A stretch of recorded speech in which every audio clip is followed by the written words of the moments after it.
Great, let's get started. Good afternoon, everyone. Thank you for being here today for this webinar presented by Behavior Economics in Action at Rotman in partnership with Behaviorally Informed Organization Partnership. Although we are meeting remotely, we wish to acknowledge the land on which the University of Toronto operates. For thousands of years, it has been the traditional land of the Huron-Wendat, the Seneca, and most recently, the Mississaugas of the Credit River. Today, this meeting place is still home to many Indigenous people from across Turtle Island, and we are grateful to have the opportunity to work on this land. My name is Bing Feng. I am the Manager of Behavior Finance at TD Wealth, as well as the moderator for today's session. Prior to my current role at TD Wealth, I was the Associate Director at Bear, where I got a chance to work with many organizations across the globe to embed and apply behavior insights in their processes. Today, I'm delighted to have my former colleagues, Matthew Hilchey, Senior Behavior Scientist at Scotiabank, and Liz Kang, Senior Service Designer at CIBC, join us as the panelists. Before I introduce them, I would like to go over some ground rules for this webinar. First of all, you'll notice the format of today's session is quite different from the past. There's no slide deck, not because of a lack of preparation, but because we wanted to share more ideas and focus on the discussion. Instead of hearing one research topic like in the past, you will learn 3 behavior science applications in the field. So here's the format. Each one of us will spend around 10 minutes to share one application of behavior science in the financial services industry. Matt will get ours studied, and then followed by Liz Kang and myself. During the short presentation, please submit any questions you have by clicking the Q&A tab at the top or bottom of your Zoom screen and typing into the entry box. At the end of the talk, with the time permitting, we'll have a Q&A session, in which I will select the question from the Q&A tab. Without further ado, I would like to introduce our first panelist, Matt Hilchey. Matt is a senior behavior scientist working in the domain of risk culture and enterprise risk with Scotiabank's global compliance team. In this role, he collaborates with stakeholders to incorporate research methods, behavior insights, and statistical techniques to ensure employees' behavior are aligned with policy expectations enterprise-wide. Matt is a proud alumnus of Behavior Economics in Action at Rotman, the Bear Center, where he worked with organizations, academics, and students to apply scientific methods to build insights around and solve complex behavior change challenges. He holds a doctoral degree in experimental psychology and cut his teeth applying behavior research methods to develop a principled understanding of the factors that drive attention, engagement, and decision-making. And our second panelist is Liz Kang. Liz brings a unique lens to the work of human-centered design with her experience in behavior design and research, knowledge translation, and digital innovation. Currently, she's the senior service designer in the service design team at CIBC. Prior to joining CIBC, she previously assumed roles as a knowledge translation manager and senior research officer at Bear, where she developed knowledge translation strategies to disseminate research findings from the field of behavior science to help business and organizations tackle behavior change challenges. Thank you, Matt and Liz, for being here today. Matt, please take it away. Bing, it's my pleasure to be here, and it's so nice to see all these familiar faces. So I had a difficult time figuring out what I wanted to talk to today, but I thought that it probably makes sense to talk about the research I did at Bear, trying to evaluate the effectiveness of mandated disclosures on financial decision making. And I thought instead of giving you a very boring kind of sciencey talk, I'll kind of tell this as a story, which is kind of autobiographical in a way. So just to give some background here, I joined the Research Center in late summer of 2019. And from the very outset, I consider myself very fortunate to have become involved with a series of discussions with regulators, both here in Canada and abroad. And these discussions usually centered around whether the kinds of information that regulated financial institutions are required to give to its customers actually help these customers make better financial decisions. And the attitudes from these conversations, they ranged, they varied, but to paraphrase, it was something like, people would say kind of, sometimes, not really, it can backfire, or it depends. And I think adding fuel to those conversations at the time was a report that came out in October from the Australian Securities and Investments Commission and the Dutch Authority for the Financial Markets. It was provocatively called Disclosure: Why It Shouldn't Be the Default. And you should check out the report. It's a great report. It influenced a lot of my thinking while I was at Bear. But it was interesting because you basically got regulators coming out and saying, hey, you know what? Sometimes making firms provide even more information about the terms and conditions on their financial products has no material effect on consumers, or even worse, it can make them worse off than they would be if they didn't have this information at all. So I'm hearing these conversations and I'm thinking, this is interesting. All right, I'm in. Now, around this time, some of our closest partners were interested in better understanding the effectiveness of a particular kind of disclosure that's called an information box here in Canada. It's called a Schumer box in the United States. It goes by all sorts of different names in different jurisdictions. But if you're like most people, or me at the time, you probably don't know what I'm talking about now. I'll try to simplify it. Basically, sometime before you enter into a loan agreement with any financial institution for, say, a mortgage or a credit card, they have to show you a table by law with information about the fees and interest rates associated with that product. What's interesting about this type of disclosure is that in practice, when you start researching it, particularly if you're, say, shopping online for a credit card, it turns out that you're normally given this information after you've already picked out the card that you want. So you've already shopped through your credit cards, you've selected one, and now you're going through the application process, and then you're first made aware of this disclosure. It's forced exposure, it pops up in front of you. And it satisfies the regulatory requirement, but it's kind of like, maybe this information would have been nice to see while I was comparing between loan products and not after I picked one. And so it raises the question, do consumers really pay attention to this box at the end of their loan acquisition journey, such that it somehow shocks them into an awareness of their own ignorance, and then they go about reevaluating all their choices in life? Or does this kind of just fall by the wayside? Now, we thought that people probably don't pay much attention to it, and for a bunch of different reasons we thought that. And for that reason, we thought it was going to be ineffective. But, that's speculation, and we needed to get evidence. And to get that, and because Bear is not a bank, I like to think we did what anybody would do. What we did is we put together a terrific team and ended up building our own banking website that was based off of how they're designed and structured by the big 5 banks here in Canada. The whole goal here was let's get as close to how this thing looks in the real world as we possibly can. We imitated some of their marketing strategies, have over several dozen web pages, offered 8 different hypothetical credit card products, some offering low fees, other high rewards.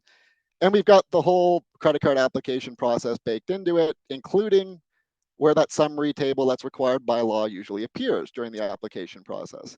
We went a bit further with it. We also recorded everything people click on, so all the clickstream data and how long they spend on each page, what they scroll down, how far they scroll down, and so forth. We basically get a full track record of how people are behaving on the site when they're there, so that we can map out the behaviors that they're showing.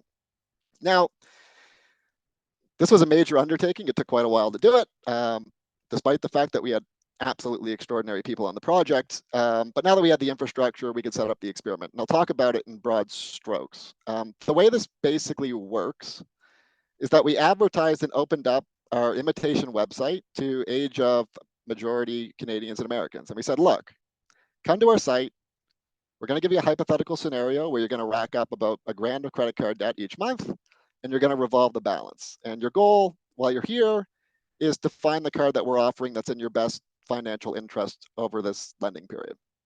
Get it right, we'll give you an extra $4 US on top of the $2 we're giving you just for coming out. Importantly, some of the information that was relevant to making the best choices in this space could only be found in the mandated summary tables for the card. There'll be two different versions of the site, and the several thousand people who came to it were randomly assigned either one. In one, which I'll call the business as usual case, there's forced exposure to the summary table of fees and interest rates after people have decided to apply for a card and pass a short eligibility test. In the other, we provide direct access to this summary table every time we advertise the card on the website. So just to give you a flavor for what that looks like, every time we advertise a card, underneath it in bright red font, you see something like important terms and conditions. And people can just click on that to bring up the summary table for the card. It basically allows consumers to more easily access and compare between cards on the terms that regulators judge as important. So what happens here? I'll highlight some key findings. First of all, when the box appears during the credit card application process, so that's business as usual, I can tell you that about 20% of the participants, say, I think about 1 in every 5, ended up choosing the card that's in their best financial interest. And that seems okay, but keep in mind that there are only 8 cards, and if everybody guessed, they get it right about 12.5% of the time. Now, when you look at the clickstream data, more interestingly, what you end up finding is that most people under these conditions were exposed to exactly one summary table. And that was the summary table that was associated with the card they applied for. And of those people, very few bothered to scroll down and read any of it. And a very, very small minority abandoned the application process to further explore options once they became aware of this. Now, when we instead made this box available while people were browsing our credit card market for the best card, the number of people who picked the best credit card in the market shot up to about 50%. So about 1 in every 2. Most people are exposed under these conditions to at least 4 of the summary tables, and a good number of them looked at all of them and spent a considerable amount of time looking at each of them. And then when you run some more advanced analytics and statistics, you end up finding out that the probability that anybody chooses the best card is fully mediated by the number of boxes that they've looked at. So a simple story here, as it goes, is give people access to important cost information while they're shopping around for loans, and they're more likely to look at and make the cost-effective choice than if this information is only provided during the application process. So maybe you're thinking at this point, that's great, we should just plaster these boxes all over the place while people are shopping. Why allow for the discretion of the lender of putting these things or embedding these things in the middle of an application process? I'm going to say not so fast, because there's a second cautionary part to this tale. I didn't tell you about another arm of this experiment. It's the same as what I just told you about, except the people who are shopping for a credit card are told that they don't carry a revolving balance over the lending term. And for all intents and purposes, all of the interest rate information that they would find in these summary boxes doesn't really matter, because, at least in our hypothetical borrowing situation, they're not impacted by it. So what do you think happens when we make it easier for people to access terms and conditions that don't actually apply to their unique financial situations? Well, tell you, they end up factoring the irrelevant information into their decision. They basically become distracted by it. We find that about 50%, or 1 in every 2 people, make the box or best decision when that disclosure is shown during the application process. So business as usual. That number is closer to 30%, or 1 in every 3, when they have access to that information while they're shopping. We can look at the clickstream data to see that people end up studying this information a lot more when it's available during their product search, and they pay very little attention to it when it's shown after they've begun their application process. And I think when you just zoom in, or zoom out, I should say, the results that I've told you holistically, you'll see that, in general, they kind of fall in line with regulators' revised views on mandated disclosures. I'd say the prevailing view today is that mandated disclosure appears to make a positive impact on the consumer if and only if it is providing information that they need when they need it. If you give them better access to irrelevant information while they're weighing their options, they'll become distracted by it and make poor choices. I think the challenge for financial institutions moving forward in light of evolving regulatory expectations and requirements to know the clients a little bit better will remain one of figuring out exactly what the needs and preferences of their clients truly are, and then making sure that the product and information provisions aligns with their interests. So that's my short little précis of the research, or some research I did while I'm at Bear. I was at Bear, and I think I'll at this point hand it over to Liz to take us further.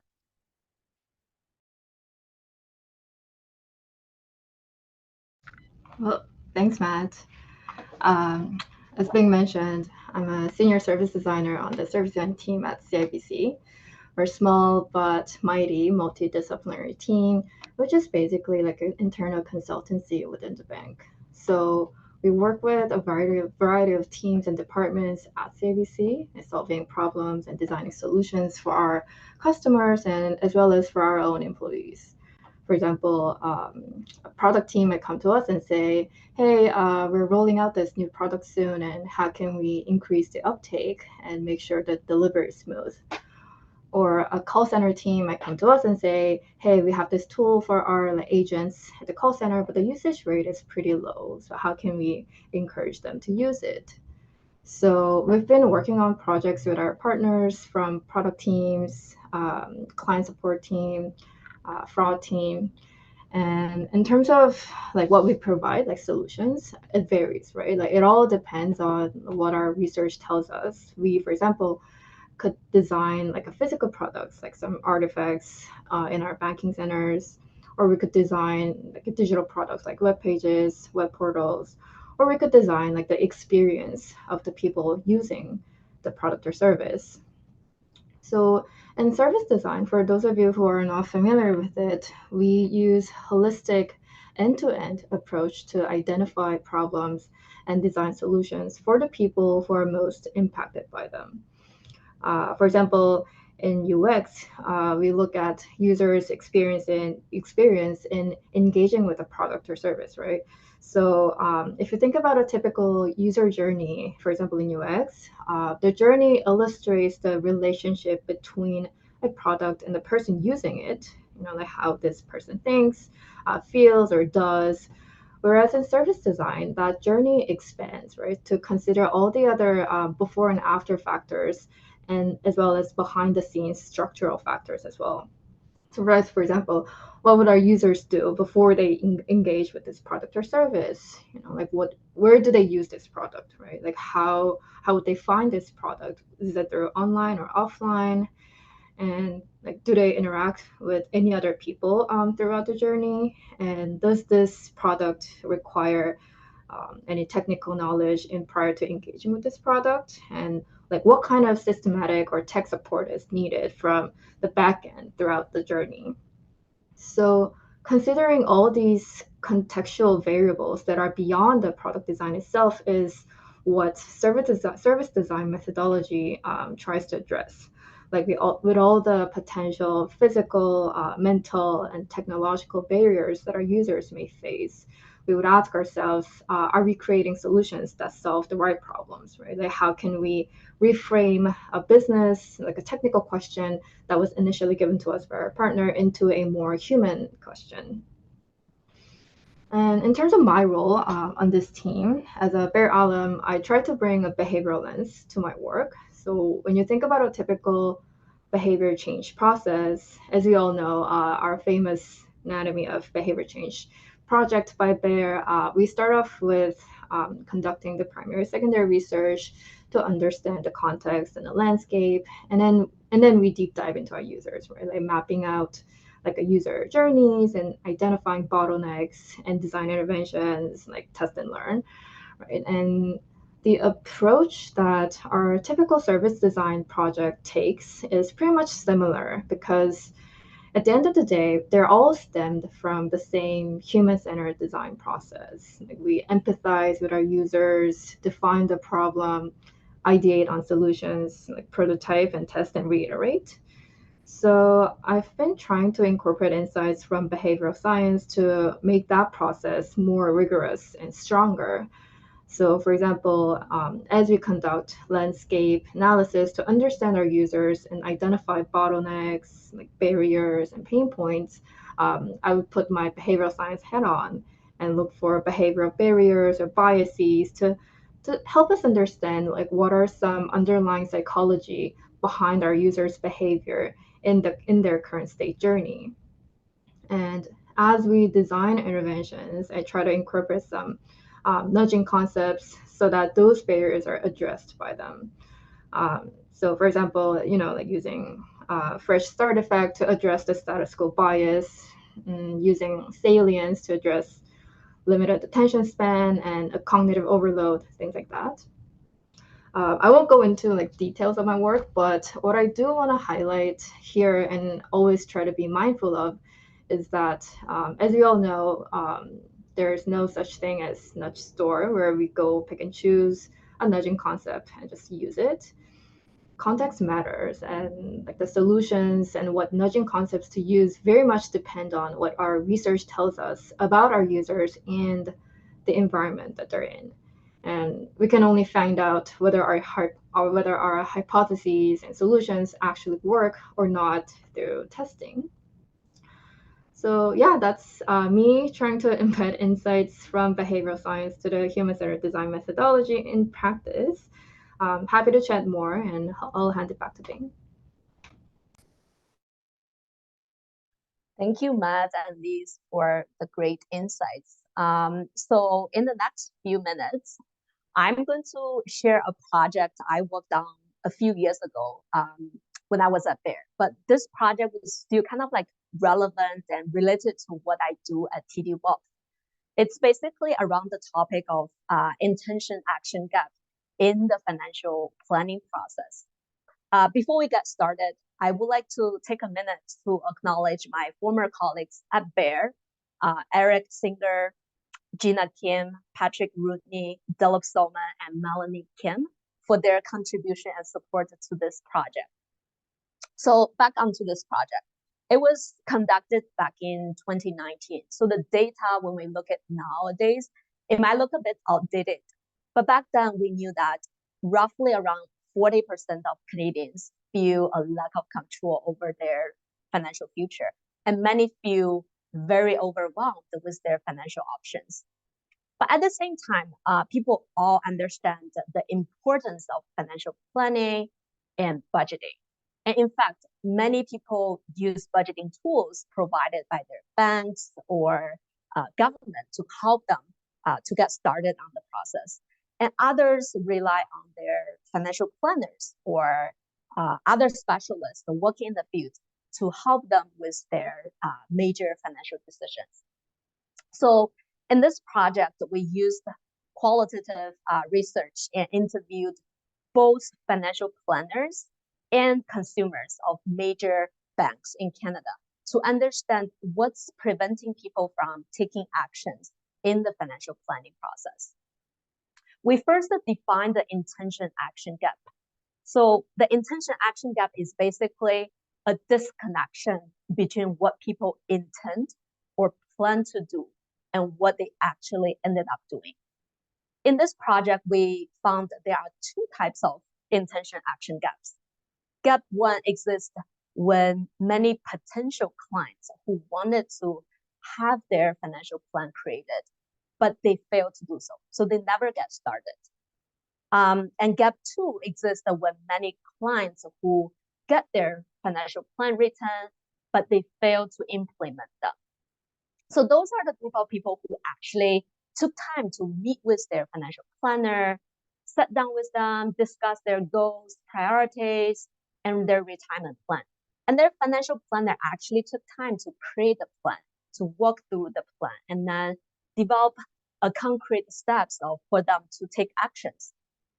But in the end, clients failed to execute on their plan. So they either drop out from this process, or they do not stick to the plan created by their financial planner. Through the qualitative interview, we learned that procrastination, fear of unknown, and unsure of the procedure are the potential contributors to the gap one. For example, many people reported that they have little knowledge of the financial planning process. They don't know where to get started. And this is the unfamiliar area. And there's a lot of like complex jargon they don't understand. Fear of the unfamiliar area may prevent them from even starting this process. And other people feel that financial planning is about future, and the future problem is far away from now, so they never get their process started. There's also a group of clients who reported that they feel their financial planners are not acting in their best interest, so they do not really fully trust if they will get all the benefits and value out of the financial planning. So even though both planners and clients made the effort to have the plan written, there are still a lot of people fail to act on it. So this is related to the intention action gap 2 we mentioned earlier. And as you can imagine, the gap 2 can be very costly for both financial planner and clients. So through the research, we find that licensing effect is one of the factors causing the gap 2. Licensing effect is the tendency people use good behavior to justify their bad behavior. For example, a study shows that after consumer getting a high efficiency washing machine, consumer increase their clothes washing by nearly 6%. And similarly, people who purchase electric vehicle tended to drive more mileage than those who have the conventional vehicles. And in this financial planning space, after clients meet with their financial advisor and has the financial plan written, they feel that they are entitled to take a break for not doing anything afterwards. And of course, there are also other possible causes of gap 2. For example, some clients have conflicting goals, right? So they have to choose between saving for their own retirement saving and saving for their children's education. They might be ended up in the deliberative mindset, which prevent them from acting on anything. Of course, other behavior barriers like information complexity, ambiguity of the process and timelines, as well as lack of salience in the benefit. These are all other behavior barriers contribute to the gap 2. In the interview, we were also able to speak to some of the fully compliant clients. And those are the group of people who got the process started, came up with the financial plan with their financial planner, and actually implemented and stick to their plan. And there are some key features of a fully compliant client. Number one, we find that those people, they stay highly motivated and highly disciplined from the beginning to the end of the process. Number two, they can visualize their process in the financial planning. They can visualize their progress, where they are in the financial planning process, and see where how far they are in terms of reaching their personal and financial goals. And number three is those clients not only know the outcomes of the financial planning, but also know when to do what at each stage. So what's the implication for us as individuals who wanted to overcome those intention action gaps in the process? So I wanted to finish the talk by sharing a few tangible tips. For example, we can set clear goals in both short term and long term.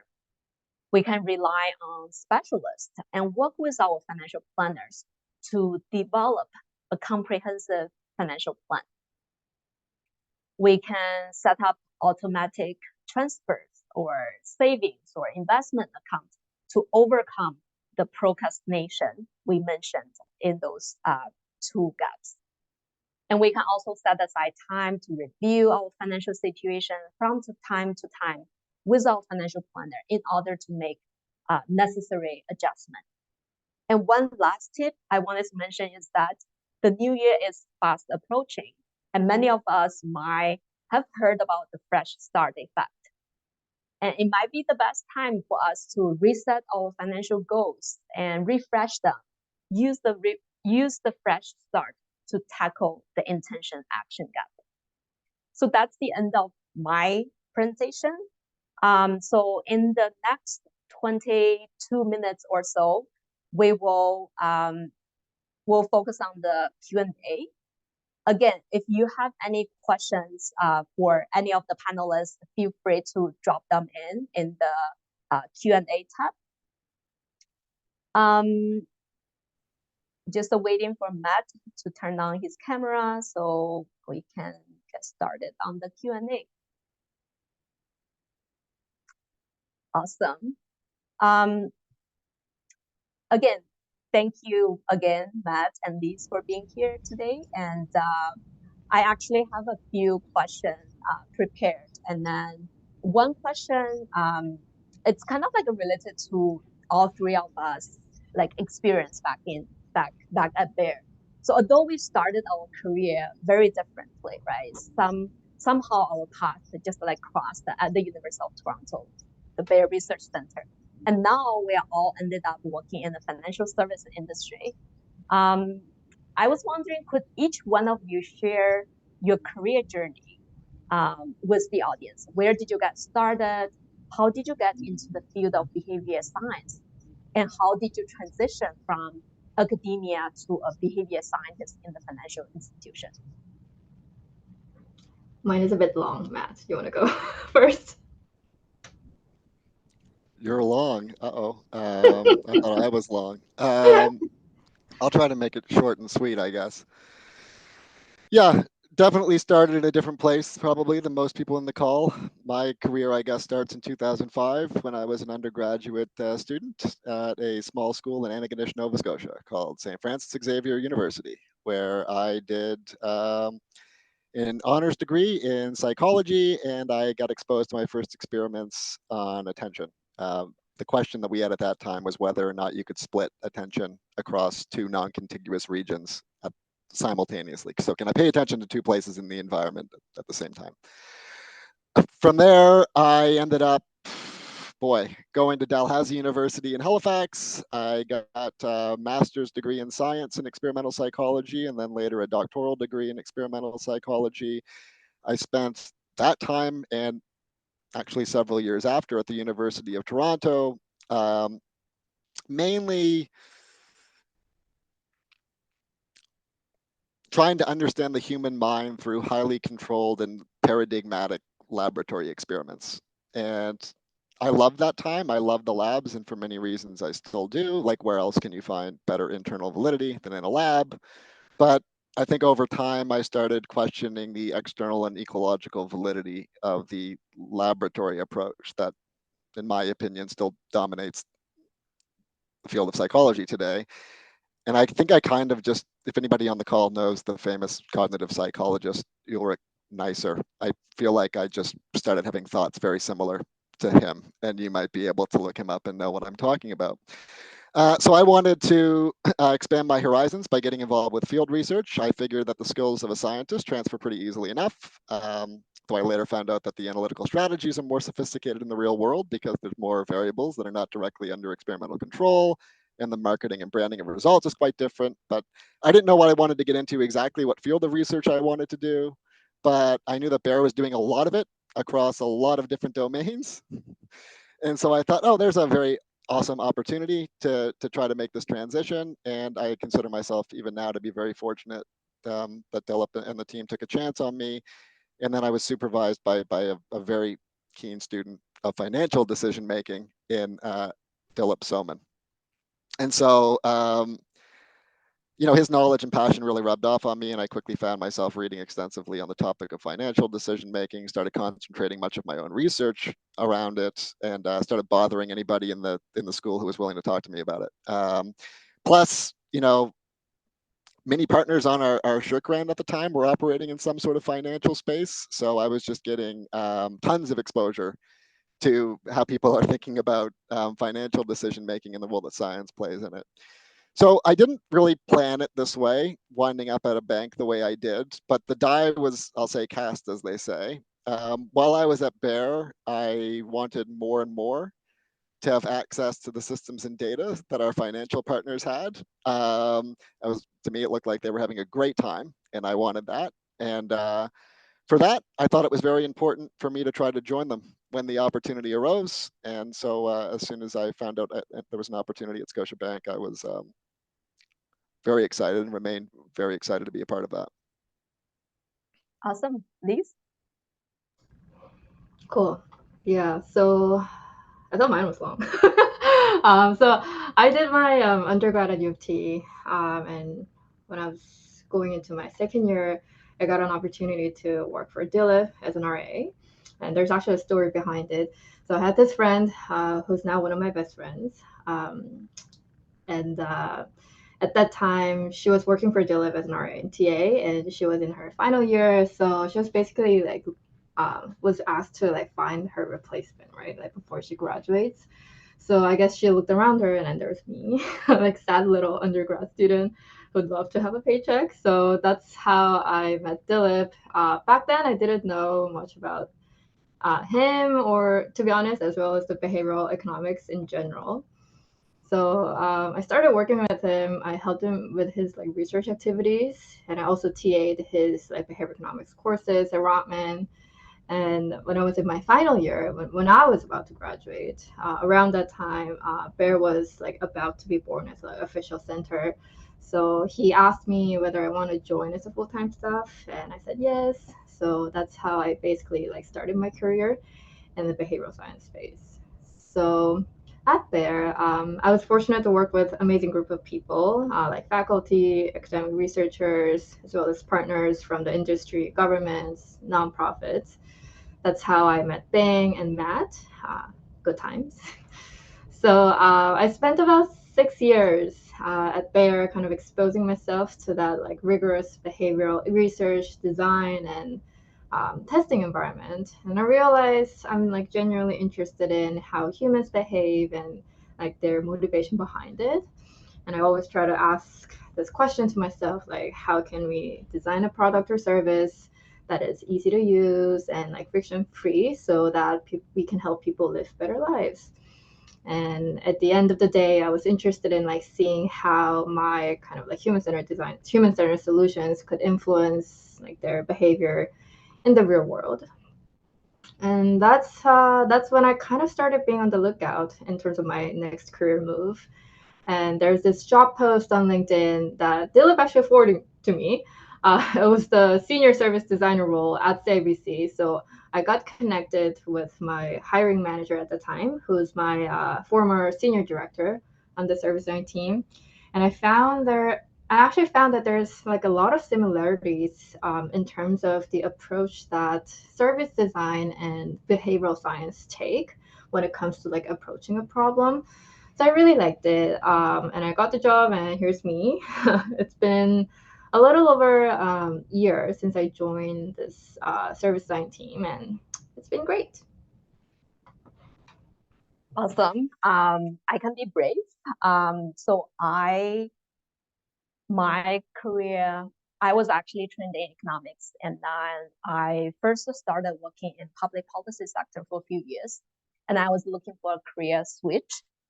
And so I went back to school, did my MBA at the University of Toronto, Rotman School of Management. And that's the time I actually learned about a new field called behavior economics. And then that's how I got into the field of behavior science as well. So completed my MBA, and then there was a great opportunity at Bear started. So I joined the team as a senior research associate, and then grow with the team for almost 5 years before I joined my current role at TD. So within that 5 years, I got a chance to work with like a lot of organizations doing applied work in behavior science, not just in financial institution, healthcare, government, non-for-profit, etc. So 5 years in a row, and I thought maybe it's about time to move. So because my previous work focused on a lot of like applied behavior science in financial institutions, so this became kind of like a more natural fit for me. So I joined the TD Wealth actually earlier this year in April. The work we do at TD is like a very kind of like broad. So we do research, and every year we have our own industry report related to behavior finance and wealth management. And internally, we also do a bunch of behavior change initiatives, working with different line of business to apply the theory into the practice. And we're also trying to kind of like combining behavior economics with data analytics to explore the potential. So yeah, that's my story.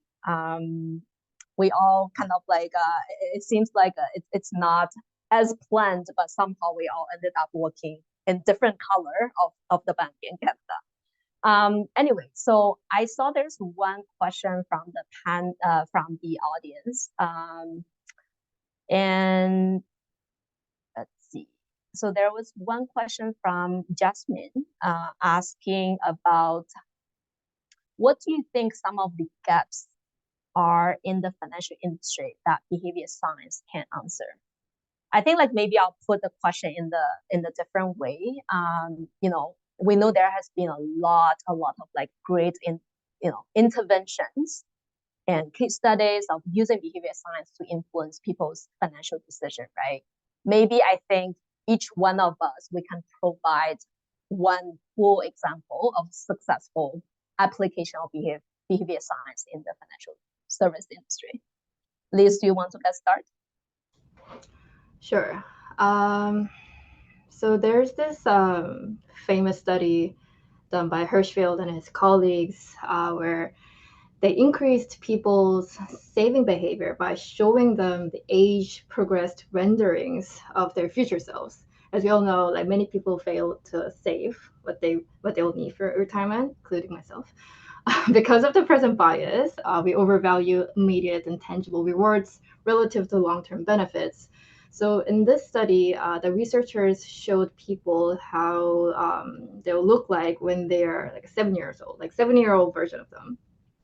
And by making that salient, those who interacted with their virtual future selves were more likely to allocate money to a retirement savings account from that experiment. So I think this is a really cool example of it. Matt, do you want to go next?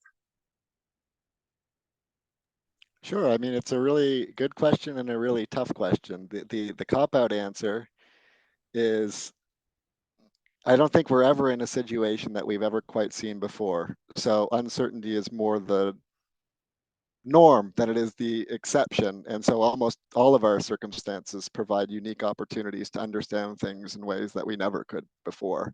But to give a more granular kind of answer in terms of a gap that I still think needs to be closed a little bit better, and I guess I'll do it in the context of the famous FAFSA experiment.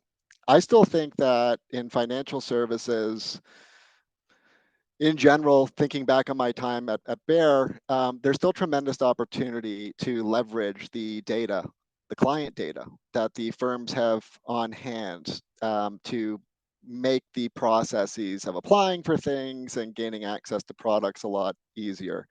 And one of my favorite experiments in this regard is this FAFSA experiment. So basically, hopefully this isn't too boring, but hopefully, so like, it turns out that the, U.S. Department of Education, and this is kind of top of mind because I talked about it recently, has a very generous financial aid package for students who wish to pursue post-secondary education. I think in 2022, it was like $250 billion in aid that was handed out to 85% of the students who applied for it. And this aid isn't conditional on belonging to a lower socioeconomic status or anything like that.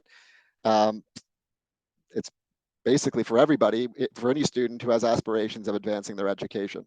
Now, it turns out that the uptake of this particular aid was very slow going, and I don't think it's too surprising why. It's because the government form that is needed to become eligible for it contains about 115 open fields that the applicant has to fill out, and these range from like just general things about who you are, your income, your asset information, what schools you're going to, and so on and so forth. It's just a lot of stuff. And it turns out that a lot of companies already have on file some of this information that they would require to fill this in successfully. And so in this FAFSA experiment, H&R Block teamed up with a bunch of academics, and they were in a unique position to basically auto-populate this form for their clients. And basically they were able to auto-populate 2/3 of it. And long story short, for those who had that form auto-populated, I think if I remember correctly, that the enrollment in post-secondary education shot up by 40%. They got like 35% more financial aid than those who didn't have that auto-filled. And I think their enrollment in post-secondary schools, like, I don't remember that number, probably also like 30% or something like that. But basically, I just think it's a really nice case study of how organizations that have access to tremendous amounts of consumer data can really leverage it to facilitate the application process and uptake products. And I really want to see more and more of that in the financial industry. And I think that's where we're going. Great. The one I'm going to share is the very famous one called Save More Tomorrow. This is by Richard Thaler and Shalom Bernardi.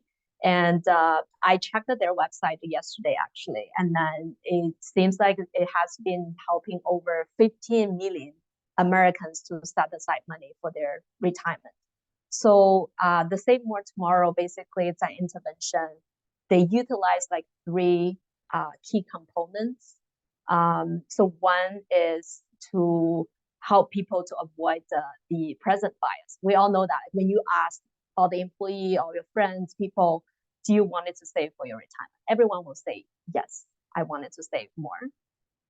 But do you want it to save now? People tended to say, no, they don't want it to do it now, right? So that's the present bias, like the benefit, everything seems too far. So those are the future problems. Future is far away. So their intervention, they ask people to commit now and save more in the future. And this will help them to avoid the present bias. And the second component is to minimize the loss aversion.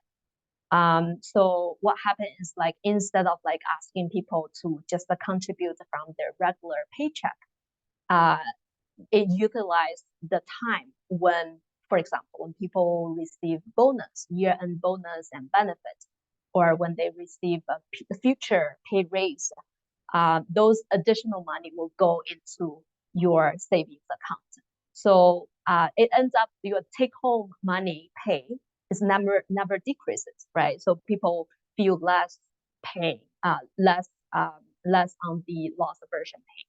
And then the last kind of like element that they use is utilize the default. So once employees are enrolled in the program, they remain in the program unless they actively choose to opt out. So I'm sure that there are a lot of like other examples, like we didn't mention, like mental accounting is a huge one. Anchoring, there's a huge implication to influence people's financial decision. So this is related to my next question. So I can answer first, but like this is I wanted to kind of like ask Matt and Liz for people who are new in this area and wanted to do more applied work. Could you give some recommendation on resources you referenced often, or any specific tools, methodology, frameworks, or resources you wanted to yourself, you find it useful in applying behavior science in the financial sector? So I can get started. So the bunch of like behavior biases or intervention I mentioned earlier, even now when I do my applied work at TD Wealth, I still reference, like, I check a lot of like resources from the BE Hub, Behavior Economics Hub, and Behavior Scientists. You can sign up for their newsletter for free. Even like a Bear, I still keep updated on, keep myself updated on their most research topic, and BI.org's website for their publication. So if you wanted to learn more about those application intervention strategies, those are the great resources to start with.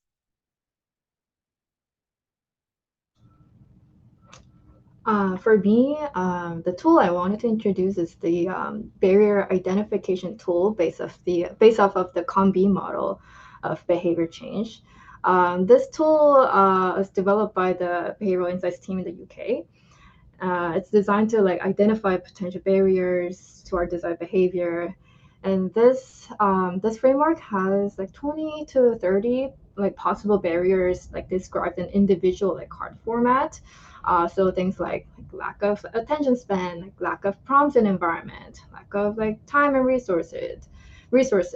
And I found that like this is like a good thought starter or prompts in identifying like barriers, especially if you're with a group of people who are not very much familiar with behavioral science. It's in like plain language. It's very easy to understand. The only potential caveat is that like the way that the prompt, like the barriers are described in these cards could sound a little bit generic, but I used it pretty well as like a conversation prompts or thought starters at the beginning of the process of identifying barriers. So.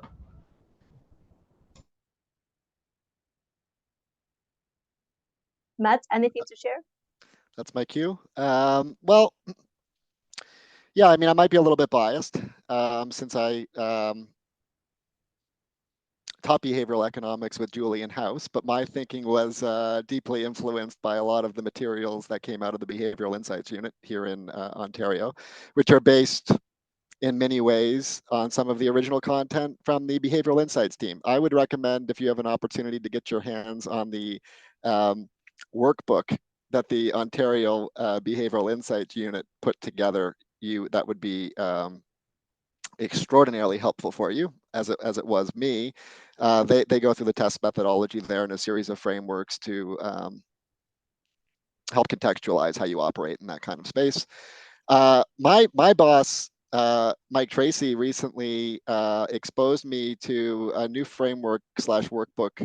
It's not that new, probably, called Response. It's the acronym. It's from Paul Dolan.